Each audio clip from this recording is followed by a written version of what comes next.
I gripped the edge of the bathroom counter, knuckles white, staring at the damning video on my phone.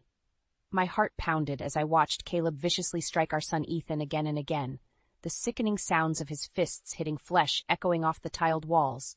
Ethan's muffled cries tore through me like shards of glass. How could the man I'd once loved, the father of my children, be capable of such brutality?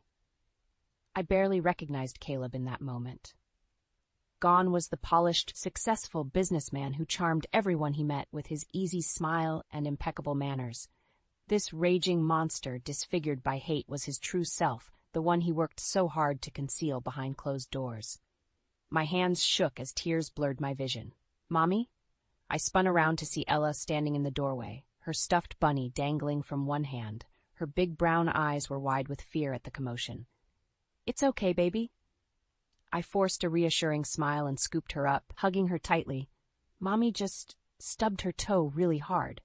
Ella nodded solemnly, still looking worried. I brushed her soft curls back, my heart clenching at how innocent and trusting she was. She and Ethan had no idea the hell their father put us through when the doors closed and his mask slipped away. Over Ella's head, I caught a glimpse of myself in the mirror. My face was pale and drawn from years of Caleb's emotional torture, my eyes haunted. I was trapped in a waking nightmare, suffocating under the weight of his control and abuse.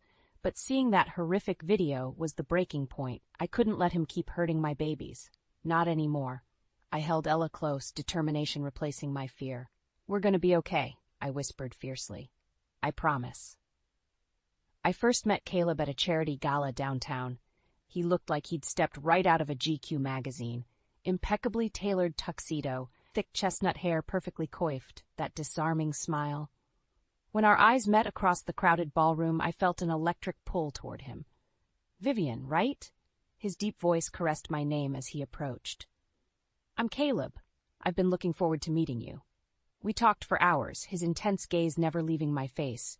He hung on my every word, making me feel fascinating, desirable. I was intoxicated by his attentiveness. Caleb came from old money and worked as a high-powered finance executive. He regaled me with stories of his world travels, his charitable endeavors, his love of art and culture. Here was a man of substance, I decided, not just another wealthy, pretty boy. 2 months of whirlwind romance later, Caleb proposed in a plaza in Venice as gondolas drifted by. I said yes without hesitation, giddy to become Mrs. Caleb Westbrook. The wedding was like a fairy tale, designer dress, hundreds of guests, flower arrangements that cost more than my college tuition. Caleb's eyes shone with pride as I floated down the aisle, his arm looped through my father's. I basked in his adoration. Soon I was pregnant with Ethan, thrilled at the prospect of being a doting stay-at-home mom. Caleb insisted on hiring staff to help, nannies, chefs, personal trainers. He wanted me to embrace a life of pampered luxury, to want for nothing. At first, his controlling tendencies were easy to overlook or excuse. He'd get worked up over small things, a wrinkle in his suit, the nanny showing up 2 minutes late. But I chalked it up to the stress of his high-powered career. Caleb worked himself to the bone, providing for us. He deserved grace. Then Ella arrived, and Caleb's behavior took an even darker turn.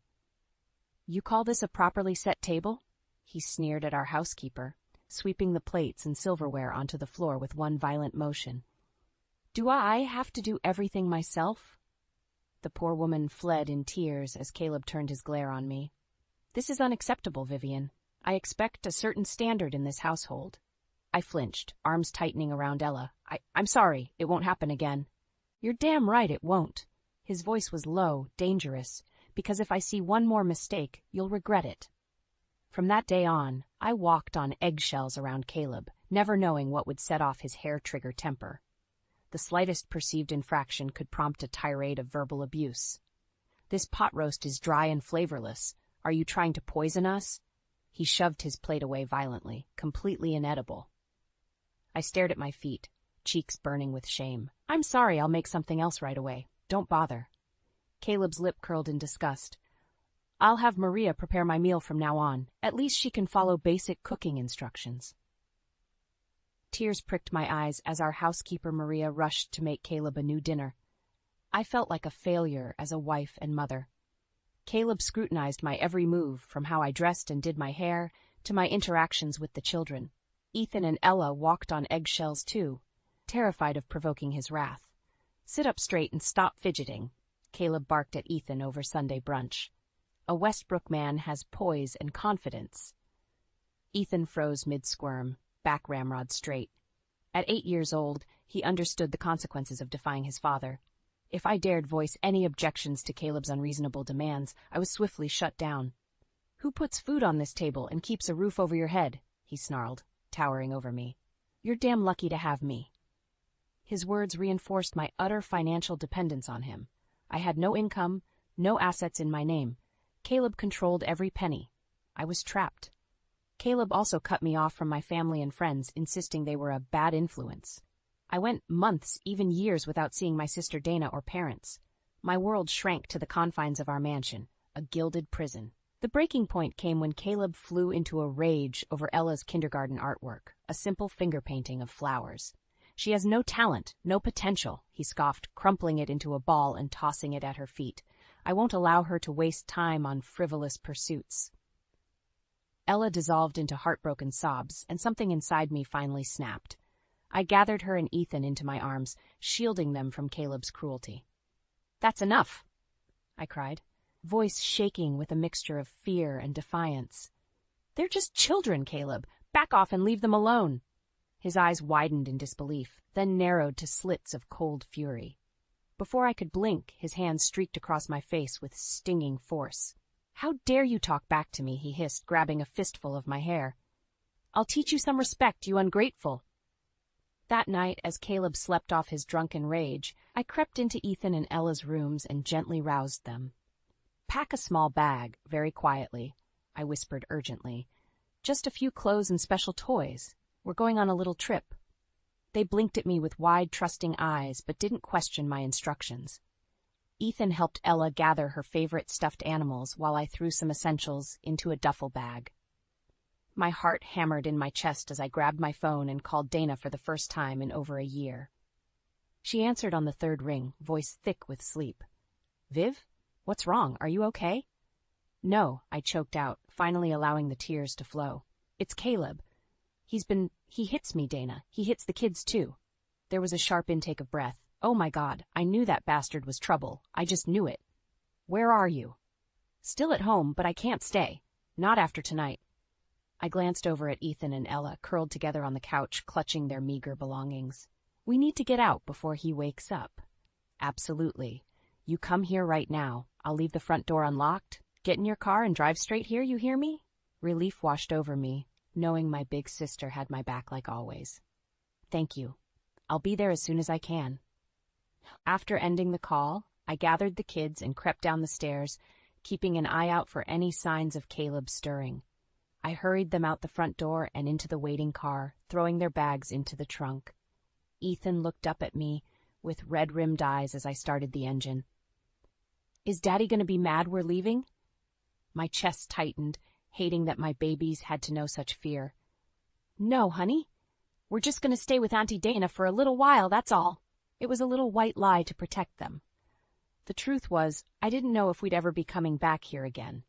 I just knew we couldn't stay a moment longer. As we pulled away, I resisted the urge to look back at the cold, imposing facade of the mansion. It had been a waking nightmare, not a home. I took a deep, steadying breath, focusing on the road ahead. For the first time in years, a glimmer of hope bloomed in my chest. We were getting out. We were going to be okay. The next morning, Caleb awoke to find us gone without a trace. Judging by the string of increasingly unhinged voicemails and texts I received, he was in an apocalyptic rage.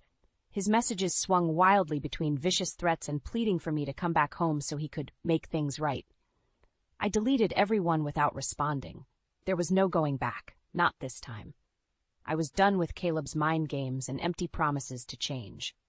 With Dana's help, I filed an emergency petition for divorce, citing irreconcilable differences and years of physical and emotional abuse.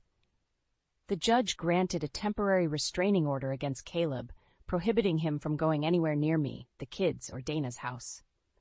For the first time in nearly a decade, I could finally breathe again without fearing his next outburst. Caleb no longer controlled me or my children. We were free. Dana's cozy two-bedroom felt like a sanctuary after the cavernous emptiness of the mansion. For the first time in years, I could breathe freely without Caleb's looming presence. "You're safe here, Viv," Dana assured me, wrapping me in a fierce hug. "That monster can't get to you anymore." I clung to her, letting the tears flow. "Thank you for taking us in. I don't know what I'd do without you." She held me at arm's length, green eyes blazing with protective fury. "You've been through hell, but it's over now. We'll get through this together, okay?" I managed a shaky nod, drawing strength from her unwavering support. With Dana at my side, I knew I could face whatever came next. The first few nights I barely slept, body tensed for Caleb's raging arrival at any moment. Every creak of the house settling made me jolt upright in a cold sweat. But gradually, the comfort and security of being with Dana seeped in. Ethan and Ella adapted quickly too, their fear and stress visibly melting away. Soon they were running and playing without worrying about triggering their father's wrath. The sound of their unbridled laughter was music to my ears.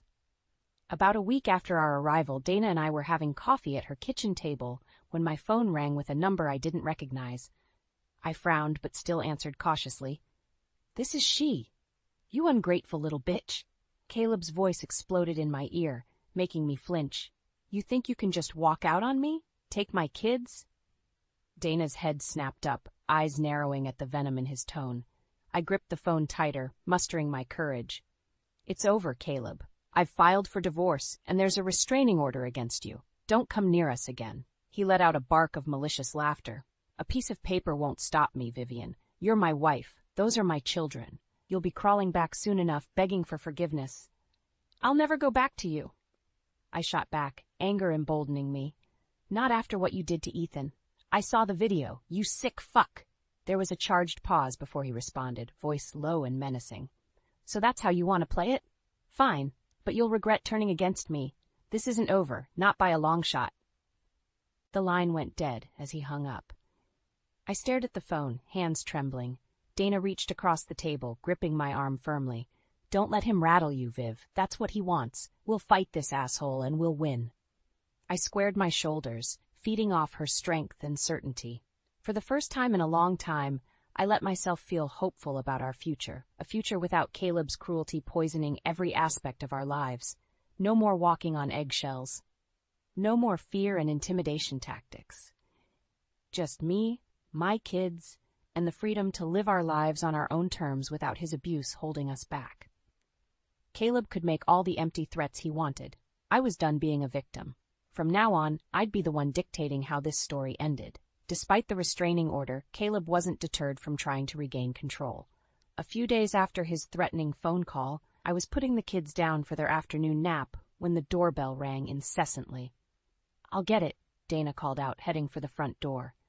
I tucked Ella's blanket around her when a booming voice made me freeze. "Where is she? Where's my family?" My blood turned to ice at the unmistakable sound of Caleb's roar. I raced out to the living room to find him shoving his way inside, Dana desperately trying to block his path. "Get out!" she screamed, hands braced against his chest. "You're violating the restraining order." Caleb flung her aside like a rag doll, her small frame crashing into the wall with a sickening thud. She crumpled to the floor, dazed. "Dana." I rushed to her side, but she waved me off. "I'm okay, just get the kids." Ethan and Ella had ventured out, eyes wide with terror at the sight of their raging father. Caleb zeroed in on them, face contorted into an ugly snarl. "You two disobedient brats are coming home with me right now." He lunged for them, and I threw myself in front, arms flung out protectively. "Don't you dare touch them!" Caleb backhanded me hard across the face, snapping my head to the side. I could taste blood from a split lip. "Get out of my way, you little whore!" Ethan shrank back against the wall, shaking like a leaf, while Ella began wailing in fear. Caleb made another grab for them, and I kicked him hard in the shin. He grunted in pain, giving me a brief window. "Run!" I screamed at the kids. "Go hide in Dana's bedroom and lock the door." They took off as Caleb recovered, rounding on me with murderous intent. He shoved me down, straddling my body and pinning my arms over my head. His face hovered inches above mine, eyes burning with sick hatred. "You're not taking them from me," he spat, spittle hitting my face. "I'll kill you before I let that happen, you ungrateful bitch." His hands closed around my throat, squeezing viciously. Black spots danced in my vision as I choked and sputtered, legs kicking helplessly. Just as the world started going dim, a heavy ceramic vase shattered against the back of Caleb's skull with a sickening crunch. He slumped forward, finally releasing me as I gasped for air. Dana stood over us, chest heaving, the broken remains of the vase at her feet. "That's for my niece and nephew, you piece of garbage!" Caleb groaned, rolling off me and clutching his bloody head. I scrambled away, coughing violently as Dana dialed 911 with shaking hands. Within minutes, the police swarmed in, taking statements and photographs of our injuries. Caleb was cuffed and hauled out to the squad car, still ranting and raving about his rights as a father. In the chaos, I barely registered Ella's piercing screams coming from the bedroom.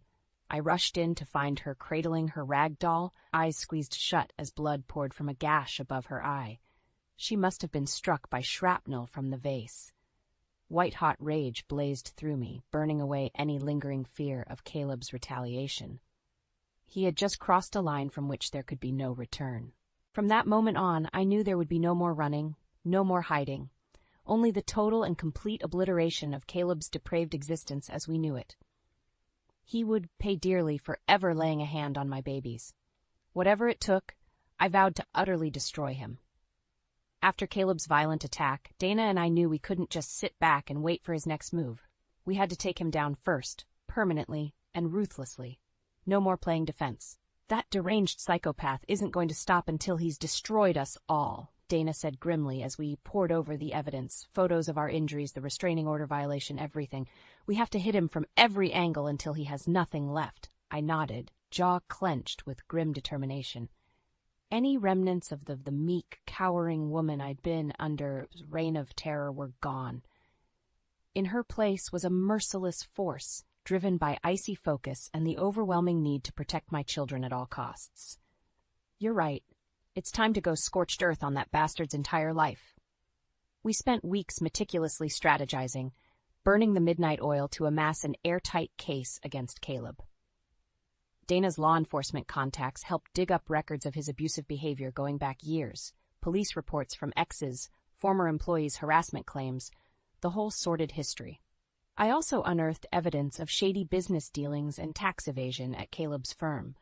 The narcissist had been living way beyond his means, funneling money into slush funds and offshore accounts. He thought he was untouchable. "This is everything we need to take down the great Caleb Westbrook," Dana said, fanning out the thick dossier with a satisfied smile. "The lying, the cheating, the abuse, it's all here in excruciating detail." My lip curled with disgust looking at the paper trail of his depravity. Good, let's burn it all to the ground. We spent weeks making anonymous tips to the IRS, FBI, state financial crimes units, anyone who could bring charges to bear on Caleb's crooked empire. Each agency opened investigations based on our evidence, slowly tightening the vice around his neck. While the wheels of justice began turning, I also filed an explosive civil suit against Caleb, alleging over a decade of physical, emotional, and financial abuse. The lurid claims, backed up by documentation and witness statements, caused a media firestorm. Caleb's lawyers scrambled to contain the fallout as his public image was dragged through the mud. His formerly squeaky clean reputation as a pillar of the community and devoted family man lay in tatters. As the weeks passed, the dominoes continued falling at a dizzying pace. The IRS completed its audit first, hitting Caleb with crushing fines, tax penalties, and frozen assets for his financial crimes. Next came the FBI indictments on fraud, embezzlement, and money laundering charges. With his cash flow dammed up, Caleb was forced to resign in disgrace from his executive position. The company he'd spent decades building quickly moved to cut all ties, fearful of the toxic public relations disaster he'd become. Finally, the restraining order violations and mountain of abuse evidence caught up to him. Caleb was arrested again, this time charged with multiple felonies that could put him behind bars for decades. As I watched the cavalcade of mugshots and shaming headlines, I felt an almost perverse sense of glee. The narcissistic monster who had terrorized me and my children for so long was getting his ultimate comeuppance, a richly deserved downfall of his own making. Caleb had always prided himself on being untouchable, above the rules that governed everyone else. He was about to learn the hard way that no amount of wealth or status could protect him from true justice. The mighty Caleb Westbrook had officially fallen, crashing down in flames. And I had a front-row seat to revel in every agonizing second of it. The day of Caleb's sentencing hearing, Dana and I made sure to get prime seats in the courtroom gallery. I wanted a front-row view of the monster's downfall. Caleb was led in by armed bailiffs, his once impeccable appearance now disheveled, overgrown hair, rumpled suit, haunted eyes. The mighty had fallen so far. I felt a twinge of satisfaction seeing him in handcuffs. The charges against him were lengthy: tax evasion, fraud, embezzlement, money laundering, multiple counts of violating restraining orders, and felony assault and battery against me and the kids. It was a laundry list of the most despicable white-collar and domestic crimes. Caleb's expensive legal team tried to bargain for a lighter sentence, citing his previous charitable work and lack of criminal history. But the judge seemed utterly unmoved by their pleas for leniency. The evidence here paints a clear picture of a violent, unrepentant criminal who believed himself to be above the law, the judge stated sternly. Someone who would brutalize his own wife and children has forfeited any right to walk freely among civilized society. With that, he handed down a sentence of 25 years in federal prison with no possibility of parole. Caleb's eyes widened in disbelief as the reality hit him. I could see the fight finally leaving his body as the bailiffs moved to take him into custody. "Wait!" he cried out, voice tinged with desperation as his gaze found me in the gallery. "Vivian, please. You have to believe I've changed. I'll get help. We can make this work." I stared back at him, unmoved by his pleading words. He was the same pathetic, manipulative con man he'd always been, unable to take true responsibility. "It's over, Caleb," I said, voice flat and devoid of emotion. "You had your chance to be a decent human being, and you failed spectacularly. Now you get to rot away behind bars like the subhuman piece of filth you are." He recoiled as if I'd slapped him, jaw going slack. In that moment, the last remnants of the suave, sophisticated facade finally cracked away to reveal the sniveling coward underneath. As the bailiffs pulled him out, Caleb fixed me with one last poisonous glare over his shoulder. "You'll regret this, Vivian. You're going to pay." I simply smiled and waved farewell with sardonic sweetness. His empty threats held no power over me anymore. In the end, Caleb lost everything: his career, his wealth, his social standing, even his precious freedom. The mighty Westbrook empire he'd built through corruption and abuse had been burnt to the ground, its ashes scattered to the wind. My once formidable tormentor was nothing more than a caged animal now, his vicious bite permanently defanged. I'd won. In the weeks that followed, I savored my newfound liberation like a delicious wine. Dana and I sold off what remained of Caleb's assets to pay off my legal debts and set up college funds for Ethan and Ella. I even took the kids on a celebratory vacation to Hawaii, building sandcastles and splashing in the waves without a care in the world. For the first time in over a decade, I could finally breathe freely, unburdened from the crushing weight of Caleb's cruelty. The constant fear and tension that had plagued every moment had evaporated like a bad dream. My babies were happy and whole once more. I'd sacrificed and plotted, fought tooth and nail to regain control of our lives. In the end, the blood, sweat, and tears were all worth it to ensure that abusive monster could never hurt us again. Caleb's reign of terror over our family was permanently finished. We were free. We had survived his worst and emerged victorious on the other side. As I gazed at Ethan and Ella's bright, beaming faces, I knew our future was limitless. A new chapter was finally beginning, one of peace, healing, and limitless possibilities unfurled before us, and this time I held the pen.